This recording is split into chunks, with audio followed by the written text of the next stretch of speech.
What is up, everybody? Welcome to a One Take Tuesday, where I share some thoughts or maybe some ideas from beginning to end. No cuts, no edits. What you see is what you get. A couple weeks ago in our student ministry, we were talking about the book of Ruth. And I know the story of Ruth and Boaz and Naomi, and it's an awesome story. It's a very cool book of the Bible because it never really references God. There's things about God that are there and elements of love and compassion for people, but it's just an amazing story. And I know that Ruth is in the lineage of David and then ultimately Jesus.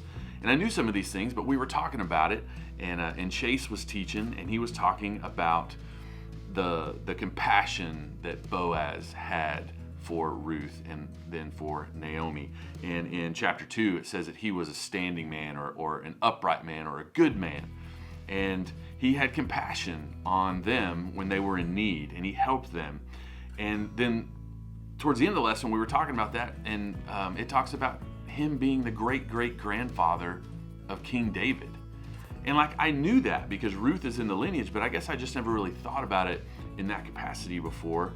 And that because of the love that he had for the people around him, because he showed compassion on Ruth, he had huge impact in God's story, in the kingdom of God, through David, and then ultimately through Jesus. And somebody said this one time, and I wish I could remember who it was. I think it was at some conference or something, but they were talking about us as believers and that we all want to have kingdom impact. We all want to do great things for Jesus. And we do that in different ways. But for most of us, for some of us, the greatest impact that we could have for the kingdom could happen in the next generation, or it could happen multiple generations down the line if Jesus doesn't come back. And so it was more about our faithfulness today, our faithfulness to trust and to follow Jesus, to pour into our kids, to pour into our grandkids, to pray for them, to point them in the direction of the Lord in everything that we do. And in that conference, that had a lot of impact on me. But then thinking about that from the angle of Boaz, and that he didn't know what God was going to do with King David. He didn't know that Jesus ultimately was going to be down the line. He just knew that he needed to take care of the people that were right in front of him. He knew that he needed to do right by God and by them. And so that was just a really good reminder, wake-up call, whatever it was for me, that Jesus doesn't call me to be great. Jesus calls me to be faithful. He says, take up your cross and follow me. That looks different for each one of us. It's dying to self and trusting God and walking with him, and let him do what he wants to do in our life.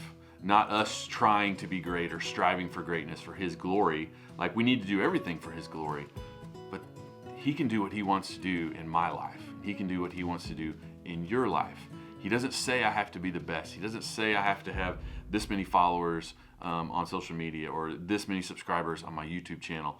Even though those are things that I may desire, he just wants me to be faithful. He just wants me to trust and to follow him and allow him to do great things, all for his glory.